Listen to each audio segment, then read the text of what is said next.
महाराष्ट्र में इन दिनों मौजूदा उप मुख्यमंत्री देवेंद्र फडणवीस और पूर्व गृह मंत्री अनिल देशमुख के बीच में एक जुबानी जंग चल रही है। दरअसल अनिल देशमुख ने हाल ही में ये आरोप लगाया कि उनके पास देवेंद्र फडणवीस ने एक बिचौलिए को भेजा था और उस बिचौलिए ने उनके पास कुछ हलफनामे भेजे थे और उस हलफनामे में उद्धव ठाकरे से जुड़े हुए, आदित्य ठाकरे से जुड़े हुए, उद्धव ठाकरे के करीबी अनिल परब से जुड़े हुए और अजीत पवार से जुड़े हुए कुछ फर्जी आरोप थे और उन पर दबाव डाला गया था कि वो उस पर दस्तखत करें और अगर दस्तखत नहीं करेंगे तो उनके खिलाफ जो है वो केंद्रीय एजेंसियां कार्रवाई करेंगी। अनिल देशमुख का ऐसा कहना है कि जब उन्होंने दस्तखत करने से इनकार कर दिया तो उसके बाद केंद्रीय एजेंसियों की दबिश उनके खिलाफ शुरू हो गई। तो इसी के बाद में एक आरोप प्रत्यारोप की शुरुआत हो गई देवेंद्र फडणवीस और अनिल देशमुख के बीच और इस पूरे अध्याय में एंट्री हो गई सचिन वाजे की। सचिन वाजे, आपको याद होगा, सचिन वाजे वही पुलिसकर्मी हैं जिनका नाम एंटीलिया कांड में आया था। मुकेश अंबानी का जो निवास है एंटीलिया, 2021 में उनके घर के बाहर एक स्कॉर्पियो कार पार्क कर दी गई थी जिसमें कि जिलेटिन की छड़ें रखी गई थी, विस्फोटक रखे गए थे और पता ये चला था कि इस मामले की जांच जो अधिकारी कर रहा था सचिन वाजे, वो अधिकारी सचिन वाजे खुद ही उसने इस गतिविधि को अंजाम दिया था, इस काम को अंजाम दिया था। और अब ये सचिन वाजे ने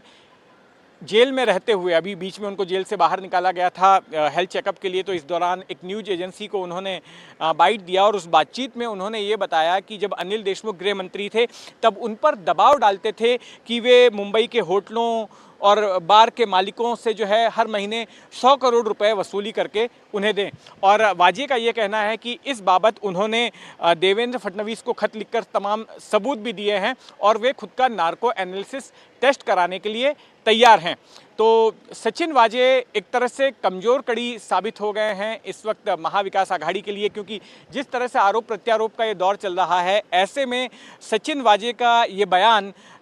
महायुति का, यानी कि देवेंद्र फडणवीस का पलड़ा भारी करता है। और सचिन वाजे इस वजह से भी कमज़ोर कड़ी हैं क्योंकि महाविकास आघाड़ी की सरकार में ही, यानी कि जब ठाकरे मुख्यमंत्री थे, ठाकरे की सरकार के दौरान, तभी ही सचिन वाजे को 16 साल के निलंबन के बावजूद उनको निलंबित किया गया था। 2003 में ख्वाजा यूनुस नाम के एक आरोपी की हिरासत में मौत हुई थी, उस मामले में सचिन वाजे की गिरफ्तारी हुई और बाद में उनको निलंबित कर दिया गया था। तो 16 साल के निलंबन के बाद अचानक 2020 में उनको फिर से पुलिस फोर्स में ले लिया जाता है और ना केवल पुलिस फोर्स में लिया जाता है बल्कि क्राइम ब्रांच जैसे अहम पोजीशन पर, क्राइम ब्रांच जैसी अहम शाखा में उनकी नियुक्ति होती है। क्राइम इंटेलिजेंस यूनिट का उन्हें हेड बनाया जाता है और वो बीच में एसीपी, डीसीपी, जॉइंट सीपी किसी को रिपोर्ट नहीं करते, सीधे मुंबई पुलिस कमिश्नर को रिपोर्ट करते हैं। तो एक तरह से ये इमेज बन गई कि सचिन वाजे जो है वो सरकार के, ठाकरे सरकार के लाडले मंत्री थे और आगे चलकर ये लाडला मंत्री इस तरह का कृत्य करता है, इस तरह का कांड करता है कि एक उद्योगपति के घर के सामने वो विस्फोटक रख देता है, फिर बाद में गवाह की हत्या करवा देता है। तो कुल मिलाकर सचिन वाजे की जो भी हरकतें रही हैं, अब वो जो आरोप लगा रहे हैं, वो एक तरह से महाविकास आघाड़ी के लिए कमज़ोर कड़ी साबित हो रहे हैं और महायुति सचिन वाजे के इन्हीं बयानों के आधार पर महाविकास आघाड़ी को टारगेट कर रही है। जितेंद्र दीक्षित, एनडीटीवी, मुंबई।